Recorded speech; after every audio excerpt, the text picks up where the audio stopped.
Alors, l'objectif de cette manifestation, que j'appelais comme ça, c'est de sensibiliser le Martiniquais aux problèmes écologiques de son pays, aux problèmes que nous rencontrons, le problème de l'eau.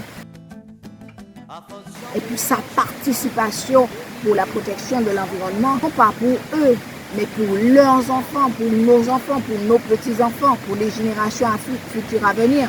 Lorsque vous regardez une rivière qui coule ainsi, vous avez envie de vous endormir. Donc on dit qu'il faut protéger l'existant, surtout qu'il y a des possibilités de faire autrement.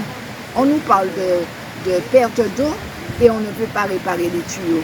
Donc on nous parle de pas assez d'eau alors qu'il y a trop d'eau à viver.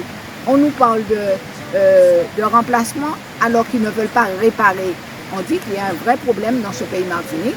Et je crois que 2022, c'est le moment pour que le Martiniquais puisse se réveiller de son sommeil et se mettre à la tâche et puis protéger cette nature si merveilleuse que nous avons. Nous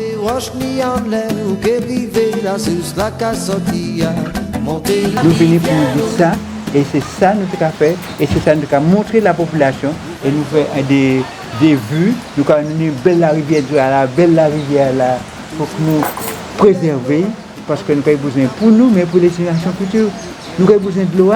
Et si on fait des canalisations à côté pour aller faire distribuer de l'eau, c'est toute bagarre qui a dépoucholé et c'est toute bagarre qui nous a perdu.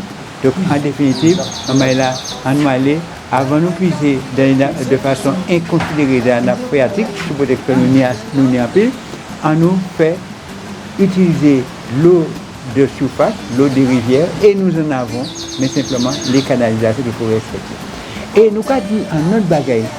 Au-dessus, il a dit qu'il faut que nous fassions des forages, parce que nous n'avons pas assez de l'eau dans le centre.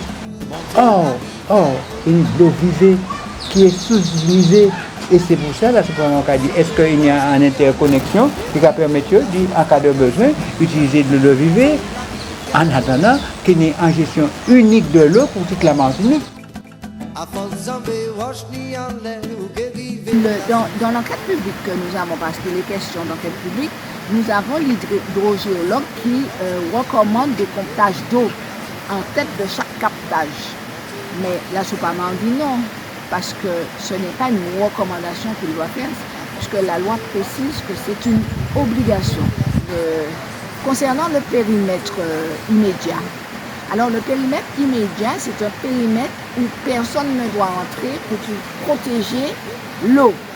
Or là, nous voyons qu'il y a des forages qui ont été faits depuis 2020 et que le périmètre immédiat se trouve uniquement à partir du captage en surface. Nous disons que c'est un scandale. Les forages précédents n'ont pas été protégés par un périmètre immédiat. La sus la casotia e a fazambe rochnianle o que vive la sus la casotia monter la rivière